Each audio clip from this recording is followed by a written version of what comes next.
물론 마태도 예수님의 생애에 대해서 썼고 뭐 마가도 예수님의 생애에 대해서 쓰고 했지만은 누가가 이제 기독교의 최초의 역사가다 이렇게 얘기를 하죠. 이제 누가복음도 누가가 썼고 그다음에 사도행전도 누가가 썼죠. 사도행전.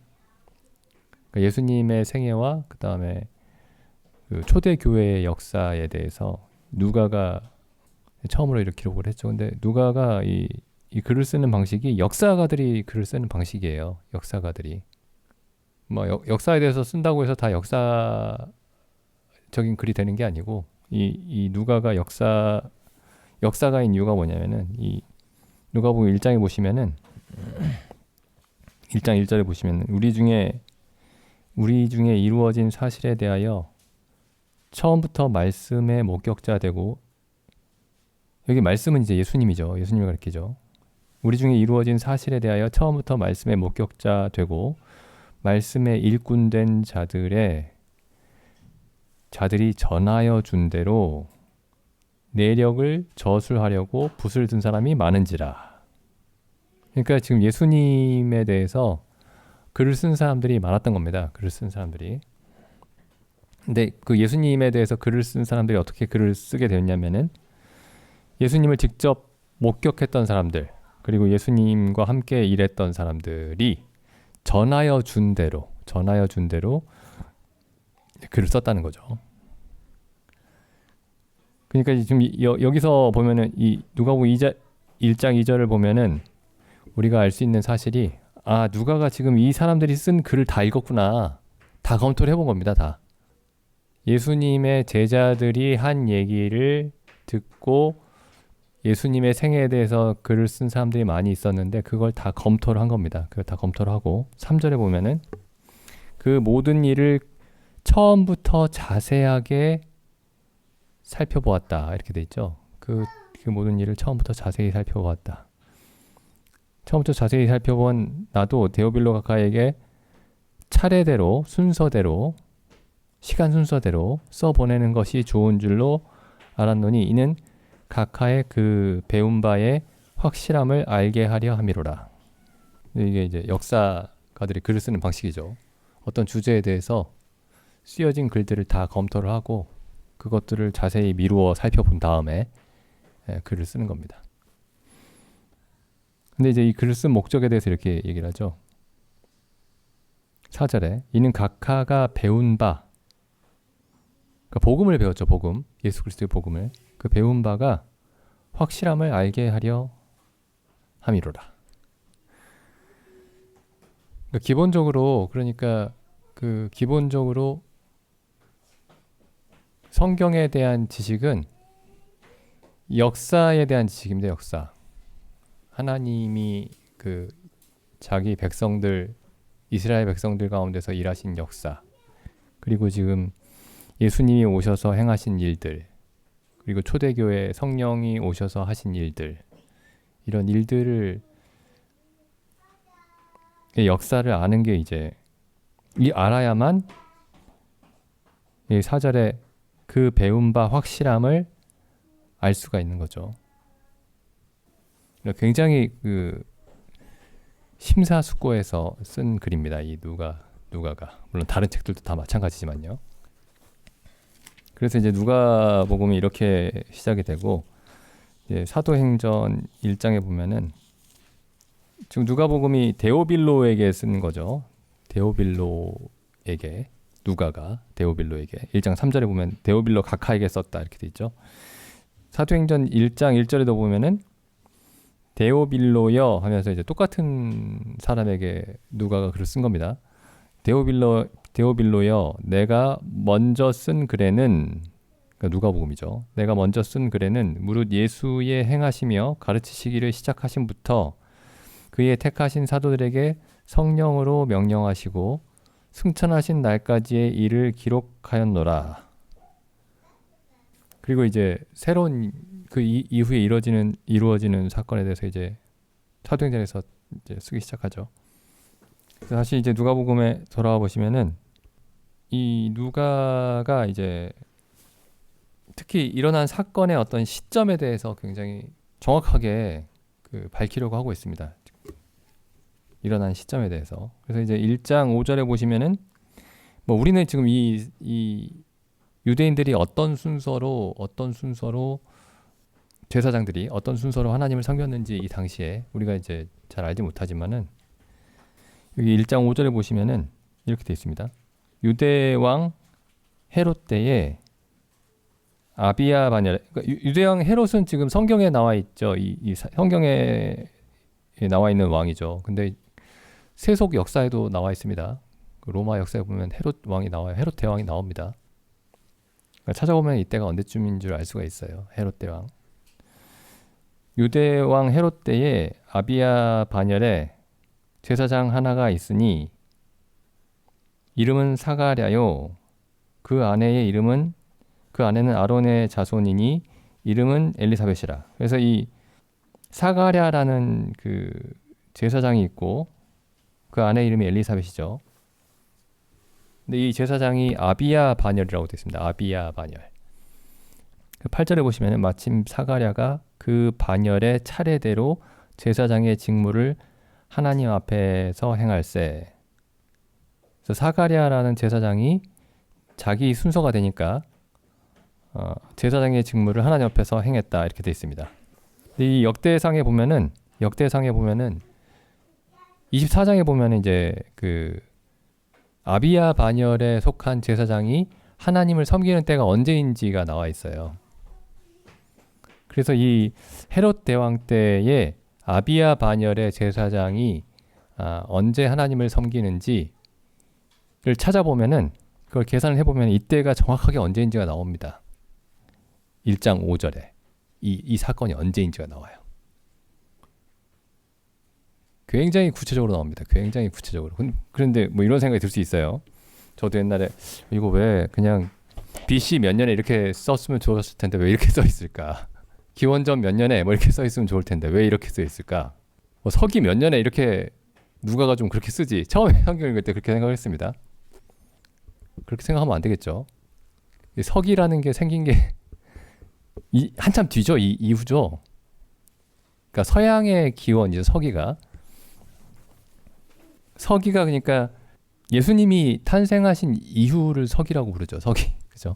그러니까 서기 몇 년으로 이렇게 딱 몇 년이라고 숫자로 쓰지 왜 이렇게 복잡하게 썼을까 했는데 보니까 예수님이 태어난 해를 기준으로 해서 그 기원 전과 기원 후가 나뉘니까 그렇게 쓸 수가 없었던 겁니다.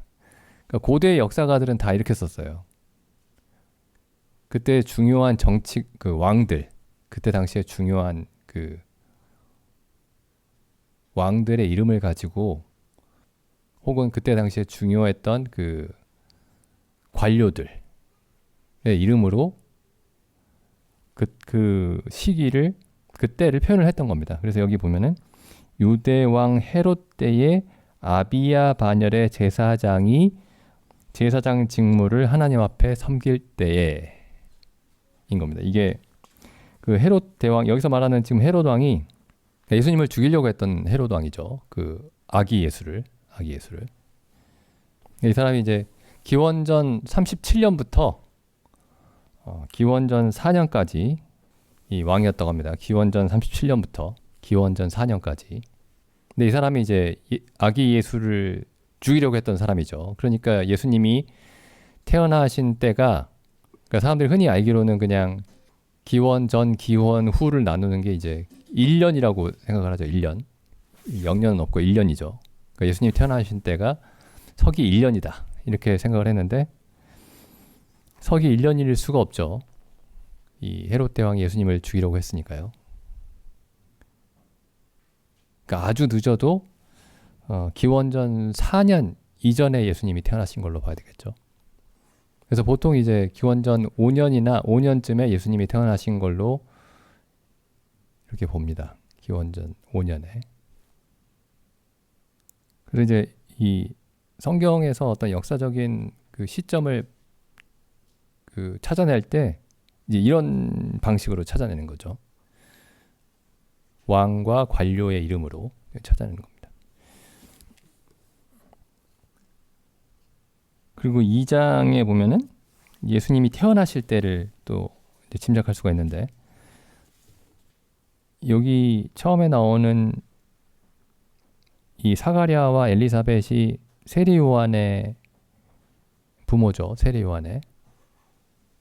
그리고 이때 이제 천사가 나타나서 사가랴에게 너에게 아들이 있을 것이다. 그 아들이 이제 세례 요한을 낳을 것에 대해서 이제 말씀하신 거죠. 이 천사를 통해서. 그리고 나서 이제 1장 26절에 보면은 여섯째 달에 천사 가브리엘이 하나님 보내심을 받들어. 그러니까 1장 5절에서 일어난 사건에서 대략 6개월쯤 뒤에 마리아가 아이를 갖습니다. 예수님을 잉태하게 되죠. 그럼 예수님이 언제쯤 태어나셨는지 계산을 할 수가 있는 겁니다. 그리고 2장에 보면은 2장에서 또 한 번 이제 구체적인 단서를 줍니다. 예수님이 태어나신 때에 대해서. 2장에 보면은 이때 가이사가 이제 뭐 영어로 시저죠. 시저. 로마 황제. 그 로마 황제. 그리고 가이사 아구스토는 그 옥타비아누스입니다. 옥타비아누스. 이때 가이사 아구스토가 명령을 내려 천하로 다 호적하라 하였으니 가이사 아구스토만 가지고서는 이때를 이제 특정할 수가 없으니까 2절에 보면은 이 호적은 구레뇨가 시리아에 총독이 되었을 때에 처음 한 것이다. 이렇게 되어 있습니다. 이 호적은 구레뇨가 수리아 총독이 되었을 때에 처음 한 것이라. 이게 뭐 좀 복잡한 내용이 있는데 이 첫 번이라는 게 이제 첫 번으로 해석할 수도 있고 번역할 수도 있고 이 단어가요. 혹은 전에라고 번역할 수도 있다고 합니다. 전에. 그래서 그 구레뇨가 수리아 총독이 되기 전에 이루어진 것이다. 어쨌든 이제 이걸 통해서도 그 예수님이 태어나신 때가 언제인지 짐작을 할 수가 있죠. 그래서 갑자기 이 가이사 아구스토가 이제 인구 통계를 이제 잡기 위해서 인구 통계를 내기 위해서 이제 각각 자기 고향으로 사람들에게 돌아가라고 명령을 내린 거죠. 고향에 가다가 이제 요셉과 마리아가 고향인 베들레헴으로 가다가 그 베들레헴에서 아이를 낳게 되죠. 이 베들레헴에서 이제 예수님이 태어나실 것이라고 이제 그리스도의 탄생에 대해서 성경이 그 예언을 하고 있죠. 예언을. 미가 5장 2절. 베들레헴 에브라다야, 너는 유다 족속 중에 작을지라도 이스라엘을 다스릴 자가 내게로 나올 것이라. 왕이 나온다는 얘기죠. 근데 여기 이제 좀 이상한 얘기가 있습니다. 그의 근본은 상고의 태초이니라. 그래서 왕이 태어나는데 왕이면 사람이죠. 근데 하나님이신 신성을 가진 왕에 대해서 얘기를 하고 있는 겁니다. 하나님이시면서 사람인 분에 대해서. 이렇게 이제 구약에 예언이 되어 있습니다. 예수님의 태어나실 그 동네에 대해서, 예수님이 메시아의 태어날 동네에 대해서. 근데 이제 예수님이 태어나실 때에는 이제 이스라엘이 로마의 지배 아래 있었죠. 로마의 지배 아래 있었고, 당시에 이제 사람들이 흔히 천하가 로마의 지배 아래 있었다 이렇게 얘기를 했죠. 물론 뭐 우리가 알기로는 천하가 로마의 지배 아래 있진 않았지만은, 어쨌든 이때 이제 천하를 다스리는 황제가 이 누가복음 2장 1절에 호적하려고 그 인구조사를 하기 위해서 다 각자 자기 고향으로 돌아가라 이렇게 명령을 내렸습니다. 근데 이 가이사 아구스토는 자기가 하나님의 뜻을 행하고 있다는 사실은 전혀 알지 못했겠죠. 인류의 역사에서 가장 중요한 일을 하는데 이 가이사 아구스토가 도구로 사용이 된 겁니다. 근데 본인은 자기가 무슨 일을 하는지도 몰랐겠죠. 메시아에 대한 예언을 구약의 선지자들을 통해서 하나님이 이스라엘의 선지자들을 통해서 예언하신 그 예언을 이루는데 이 황제의 이방인 황제의 자신도 알지 못했던 그 명령이 그 의미를 알지 못했던 그 명령이 하나님의 뜻을 이루는데 사용이 된 겁니다. 도구로서. 근데 뭐 가이사의 마음만 그런 게 아니고 세상의 모든 왕들과 세상의 모든 지도자들의 마음이 하나님이 움직이고 계시는 거죠. 그게 네로 황제든지 아니면 뭐 시진핑이든지 누구든지 간에 하나님이 움직이고 계시는 거죠. 그래서 여기서 사실 이 로마 황제는 자기가 천하를 다스린다고 생각했지만은 사실 하나님이 가이사를 다스리고 있었죠. 어쨌든 이제 누가가 계속해서 이제 이때가 언제인지를 계속 밝히면서 기록을 하고 있습니다. 이 사건이 일어난 때가 언제인지를 계속 최대한 구체적으로 밝히면서 기록을 하고 있습니다. 그러니까 역사가죠. 역사가입니다. 그리고 이걸 계속 밝히는 이유가 누구죠? 독자? 데오빌로. 데오빌로도 이런 식의 글에 익숙했던 겁니다. 자세히 한번 따져보라고 이렇게 구체적인 시간들을 밝히면서 얘기를 하는 거죠. 근데 이 누가 복음을 읽을 때 누가가 이런 식으로 글을 썼구나, 누가가 이런 식으로 누가 복음을 썼구나 라는 걸 이해를 해야 누가 복음을 읽을 때 좀 다른 태도로, 다른 그 마음의 태도로 읽게 됩니다. 이 사람이 왜 이렇게까지 세세하게 이런 것들을 추적해가면서 이런 얘기를 하고 있는가. 그게 중요하다는 거죠. 사실인 게 중요한 겁니다. 사실. 그게 어떤 말씀이 성경에 있는 어떤 기록들이 감동을 주는 게 중요한 게 아니고, 물론 감동도 줘야 되겠지만은 그게 사실이 아니면 감동을 줘도 아무런 소용이 없죠. 사실이 아니면, 실제로 일어난 일이 아니면은 감동을 줘도 소용이 없습니다. 실제로 일어난 일인 게 중요하죠. 실제로 일어난 일임을 지금 밝히고 있는 겁니다.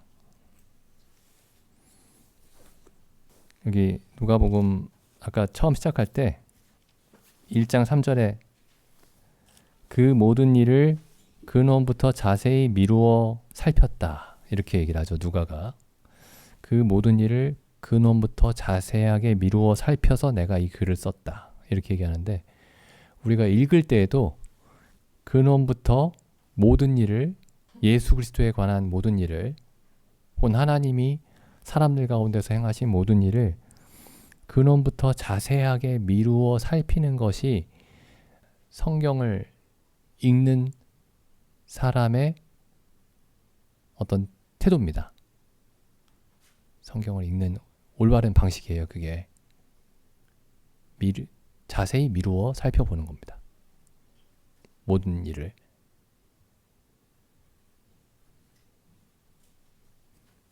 그래서 이제 누가복음 2장에 보면 이제 다 고향으로 돌아가고, 2장 4절에 보면 요셉도 다윗의 집 족속인 고로 갈릴리 나사렛 동네에서, 고향은 이제 베들레헴이지만은 지금 살고 있는 곳이 갈릴리 나사렛 동네였던 겁니다. 그래서 4절에 요셉도 다윗의 집 족속인 고로 갈릴리 나사렛 동네에서 유대를 향하여 베들레헴이라 하는 다윗의 동네로 그 정혼한 마리아와 함께 호적하러 올라가니 마리아가 이미 잉태되었더라.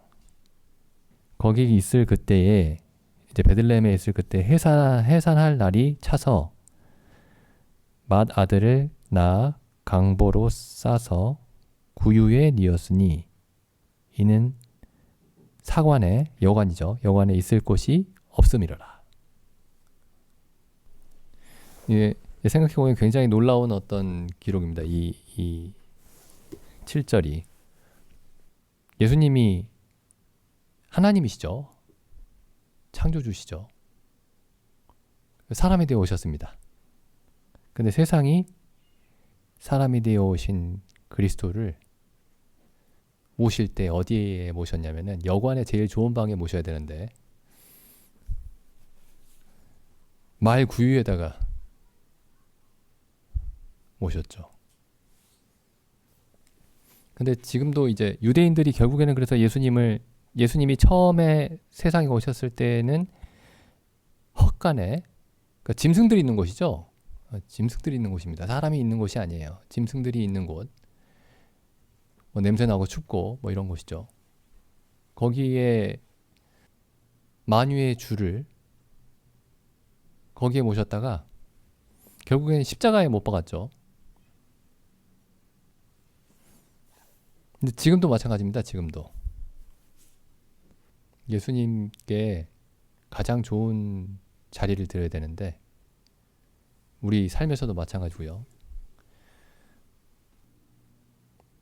크리스마스라고 이제 사람들이 기쁘다 구주 오셨네 노래, 요새는 기쁘다 뭐 교회들에서는 부르겠죠. 교회에 가면 기쁘다 구주 오셨네.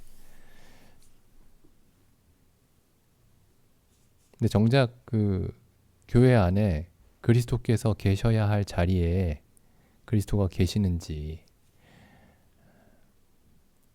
그리고 기독교인들의 그 소위 스스로 그리스도인이라고 생각하는 사람들의 그 삶 속에 그리스도가 마땅히 계셔야 할 곳에 계시는지.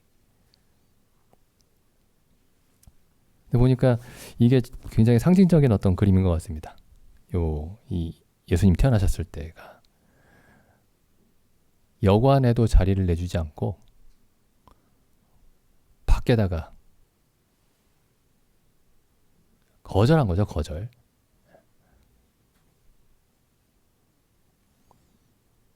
그래서 지금 이 사건이 예수님 태어나실 때부터 세상이 단적으로 세상이 하나님을 어떻게 대하는지를 단적으로 보여주고 있는 그 사건입니다. 이 예수님이 태어나셨을 때 우연히 여관에 자리가 없어가지고 우연히 옆에 헛간에 계셨던 게 아니고 세상이 창세기 3장부터 해서 세상이 끝날 때까지 세상이 하나님에 대해서, 예수 그리스도에 대해서, 우리 안에 그 이후에 보내신 성령에 대해서 세상이 항상 이렇게 하나님에 대해서 이렇게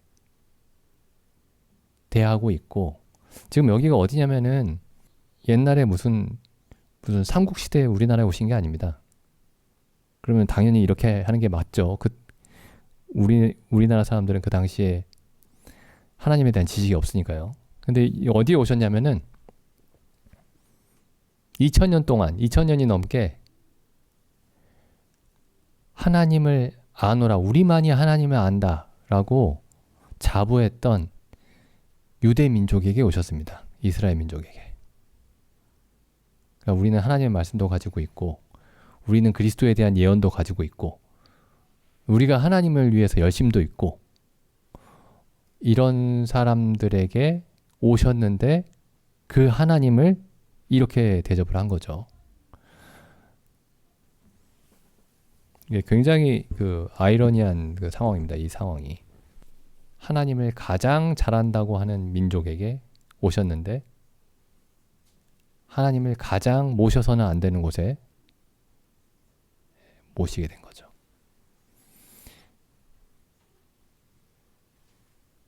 여기 요한계시록에 가면은 비슷한 상황이 이제 벌어지고 있죠. 교회에서도.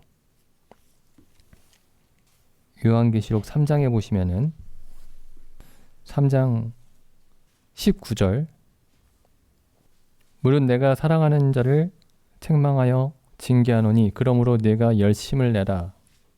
회개하라.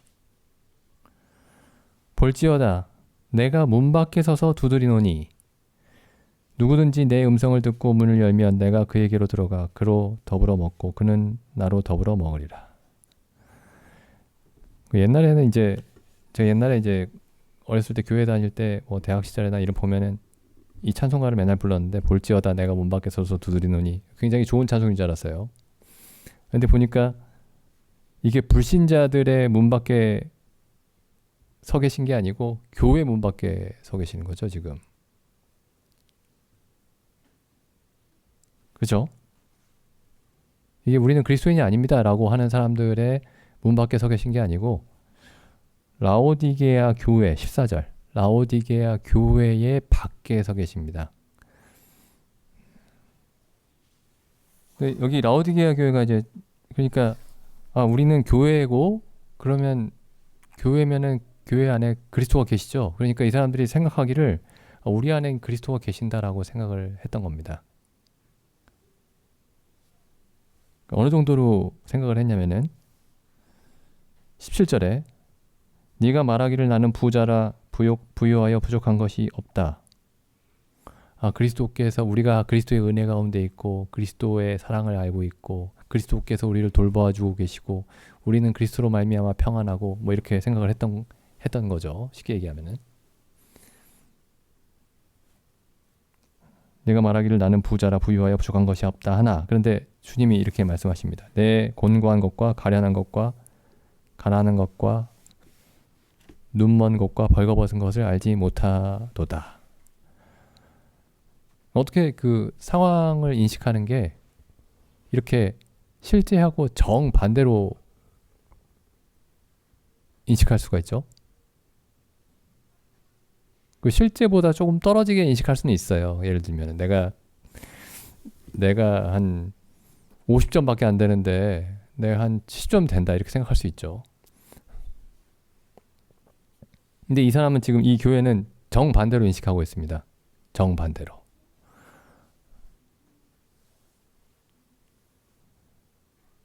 근데 성경에 이런 사람들이 이런 예가 굉장히 많죠. 그 현실을 있는 그대로 인식하지 못하고 전혀 다르게 인식하고 있는 그런 경우들이 성경에 굉장히 많죠. 예, 하나 볼까요? 그 열왕기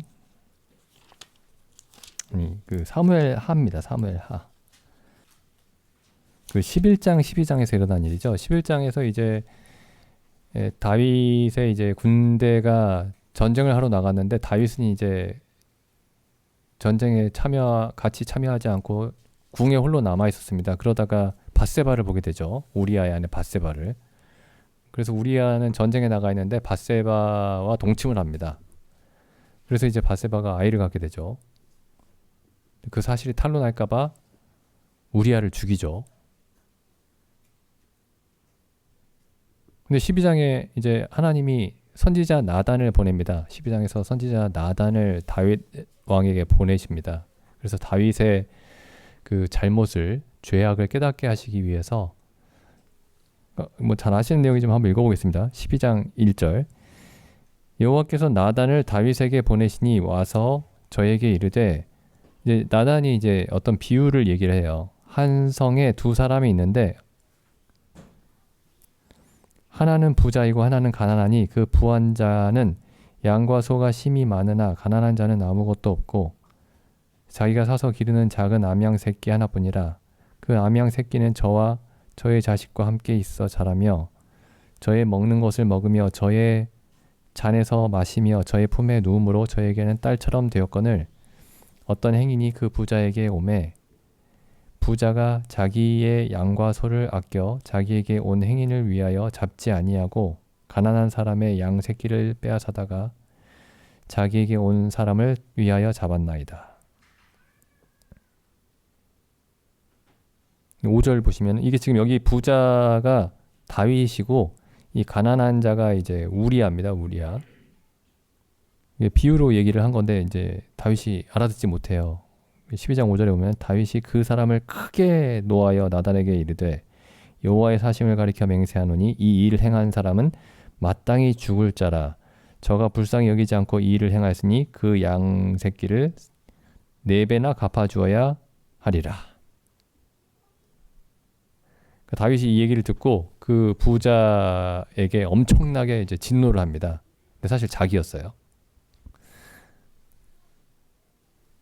그러니까 7절에 나단이 다윗에게 이르되 당신이 그 사람입니다.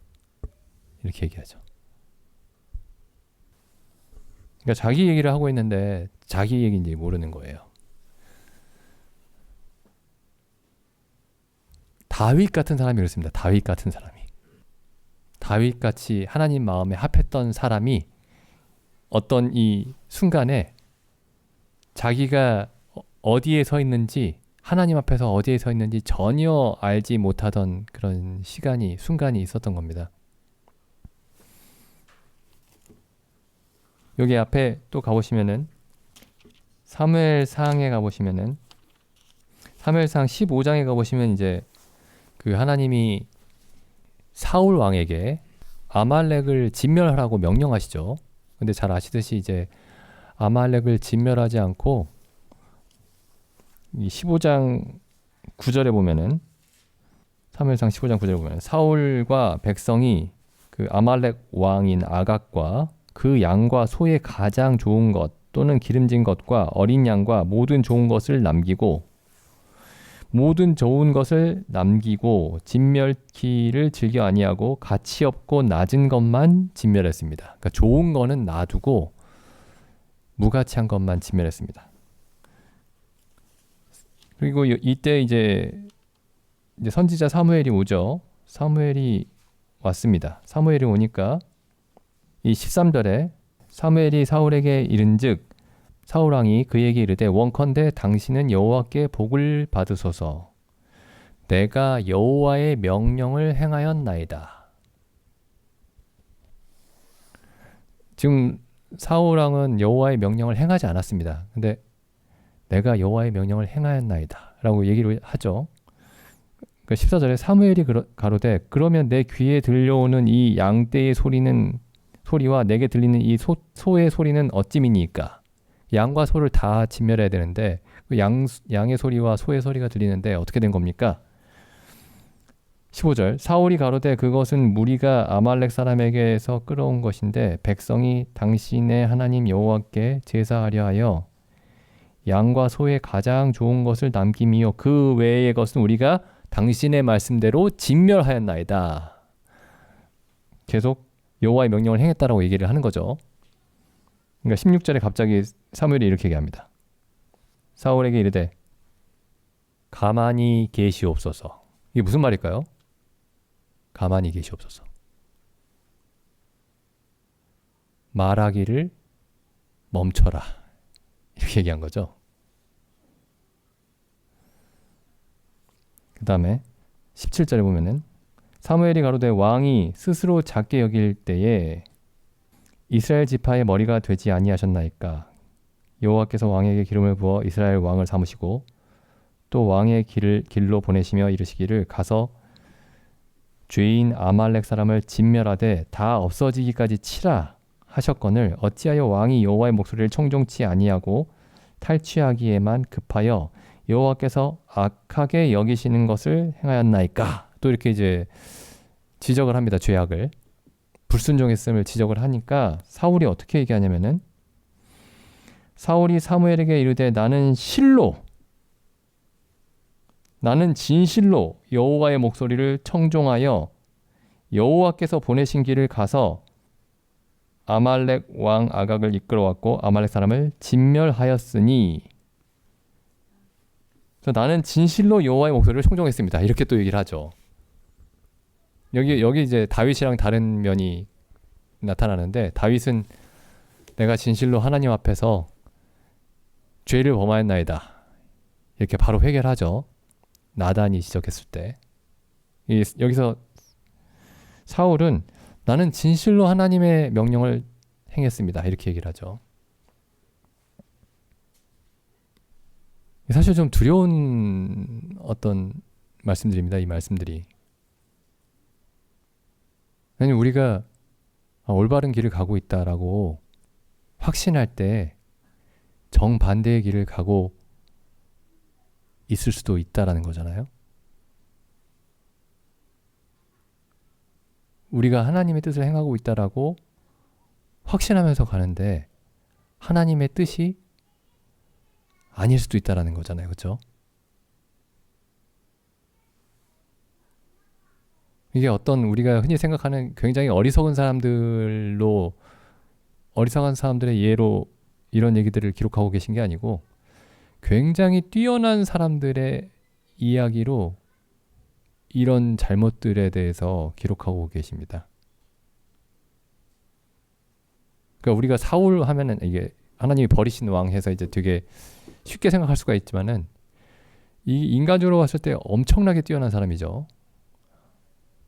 온 이스라엘 중에 왕으로 삼을 만한 사람입니다. 다윗도 마찬가지고요. 근데 전혀 자신들이 얼마나 잘못된 길에 서 있는지를 전혀 모르고 있을 수도 있다라는 거죠.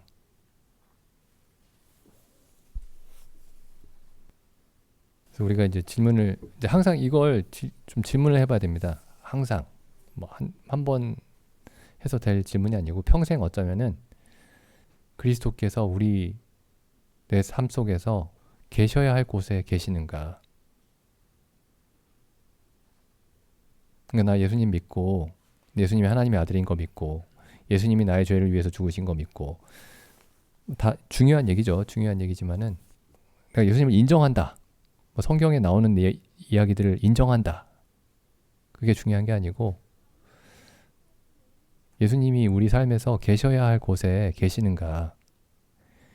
마구간에 계시는가?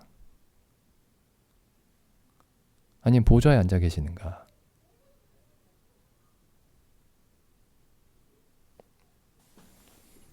한 말씀만 더 보겠습니다.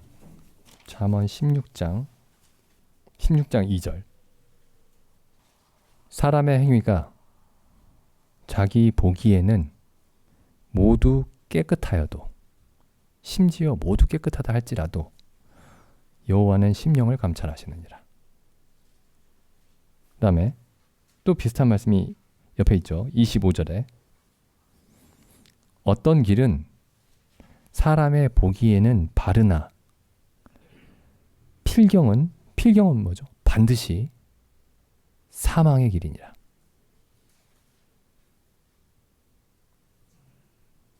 그러니까 우리가 보기에도 이상하면 진짜 이상한 문제가 있는 거죠. 우리가 보기에도 이상하면 문제가 있는 건데 여기서는 그 얘기를 하고 있는 게 아니고 자기 보기에 모두 깨끗해도 하나님 보시기에 악할 수 있다. 사울 왕의 경우가 그랬고 다윗 왕의 경우가 그랬던 거죠. 그리고 라오디게아 교회가 그랬던 거죠. 이스라엘 민족 전체가 그랬던 거죠. 저희가 하나님을 대하여는 열심히 있으나 지식을 좇은 것이 아니라 하나님의 의를 모르고 힘써 하나님에 의해 복종치 아니하였느니라. 하나님을 향해서 열심히 있었는데 하나님을 아는 지식이 없으므로 하나님께 힘써 복종치 않는 그런 결과가 나왔죠. 예레미야 말씀 나온 거 보겠습니다. 예레미야 17장 9절. 만물보다 거짓되고 심히 부패한 것은 마음이라. 그러니까 마음을 믿으면 안 되겠죠. 만물보다 거짓되고 심히 부패한 것은 마음이라. 누가 능히 이를 알리오마는 나 여호와는 심장을 살피고 폐부를 시험하고 내 심장의 상태와 그 심장은 이제 마음이죠. 마음. 내 마음의 상태와 내 영혼의 상태를 누가 알 수 있냐면은 하나님만 아십니다. 그러니까 하나님이 알려주실 수 있죠. 마치 근데 이제 사울 왕에게 사무엘이 알려주는데도 사무엘은 끝까지 나는 하나님의 명령을 행했습니다 라고 얘기를 했고 나단 선지자를 통해서 다윗에게 하나님이 알려주실 때에는 다윗이 하나님의 그 말씀이 의로우시고 그 판단이 순전하십니다 라고 그 시편 51편에 기록이 되어 있죠. 나단 선지자가 와서 죄를 책망할 때에 주의 말씀이, 주의 판단이 의롭고 순전합니다.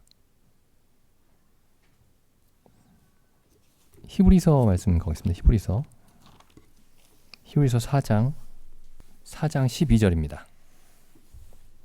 하나님의 말씀은 살았고 운동력이 있어 좌우의 날선 어떤 검보다도 예리하여 혼과 영과 및 관절과 골수를 찔러 쪼개기까지 하며, 보이지 않는 것이죠. 혼과 영과 관절과 골수는.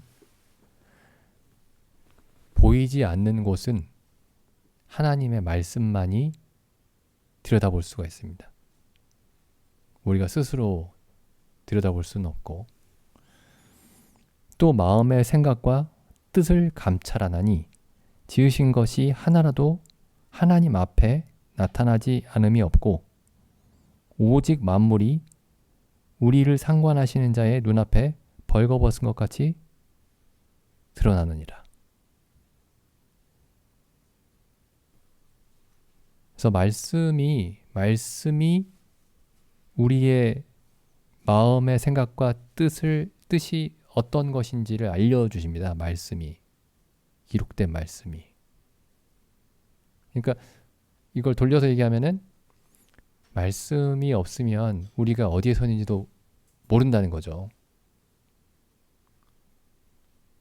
말씀의 빛이 없으면 우리가 가는 길이 우리 보기에 깨끗해 보일 수 있다는 겁니다. 말씀이 없으면. 그러니까 말씀을 항상 가까이 놓고 있지 않으면은 잘못된 길을 가고 있는데도 잘 가고 있다라고 생각할 수가 있다는 거죠. 생각할 수가 있는 게 아니고 생각을 하고 있는 거죠. 네, 한 말씀만 더 보겠습니다. 시편 19편입니다. 시편 19편 12절. 자기 허물을 능히 깨달을 자 누구리요? 답이 뭐죠? 자기 허물을 능히 깨달을 자가 누구리요?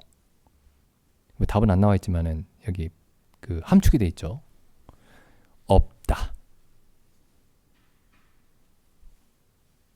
자기 허물을 스스로 깨달을 자는 없다. 자기가 자기 성찰을 깊이 철저하게 보면 알 수 있냐? 없다. 자기 허물을 능히 깨달을 자 누구리요? 나를 숨은 허물에서 벗어나게 하소서. 그럼 이게 어떻게 가능할까요? 이게 이 앞에 보면은 7절부터 읽어보면 이게 이제 이해가 됩니다. 이게 자기 허물을 그럼 어떻게 깨닫는다는 거냐? 자기 숨은 허물을 어떻게 알 수가 있느냐? 7절, 19장 7절. 여호와의 율법은 완전하여 영혼을 소성케 하고. 여기서 율법은 십계명만을 가리키는 게 아닙니다. 하라 하지 말라만 가리키는 게 아니에요. 율법은 지금 창세기부터 신명기까지 이게 율법입니다. 그래서 이제 모세의 율법과 누가복음 24장에 보면 예수님이 부활하셨을 때 모세의 율법과 선지자의 글과 시편의 날을 가리켜 기록된 것이 이루어져야 하리라. 이렇게 말씀하셨을 때 모세의 율법이라고 했을 때는 모세 오경을 가리키는 거죠. 모세 오경을 가리키고 이게 확장을 시키면은 성경을 가리킵니다. 성경. 여호와의 율법은 완전하여 영혼을 소생케 하고 여호와의 증거는 확실하여 우둔한 자로 지혜롭게 하며 여호와의 교훈은 정직하여 마음을 기쁘게 하고 여호와의 계명은 순결하여 눈을 밝게 하는도다. 여호와를 경외하는 도는 정결하여 영원까지 이르고 여호와의 규례는 확실하여 다 의로우니 금 곧 많은 정금보다 더 사모할 것이며. 금보다 더 사모해야 됩니다. 금보다. 요새 금값이 많이 오르고 있죠. 천정부지로 오르고 있다는데. 금 곧 많은 정금보다 더 사모할 것이며 꿀과 송이꿀보다도 더 달도다. 또 주의 종이 이로 경계를 받고 이를 지킴으로 상이 크니이다. 자기 허물을 능히 깨달을 자 누구리요? 주의 율법이 없이는, 주의 계명이 없이는, 주의 교훈이 없이는 자기 허물을 깨달을 자는 없습니다. 그래서 어떻게 해서든지 주의 말씀을 가까이 두고, 마음의 생각과 뜻은 내가 스스로 감찰할 수 있는 게 아니고 주의 말씀만이 우리가 어디에 서 있는지 알려주실 수가 있으니까, 말씀의 빛으로 항상 우리가 서 있는 곳을 비춰봤으면 좋겠습니다.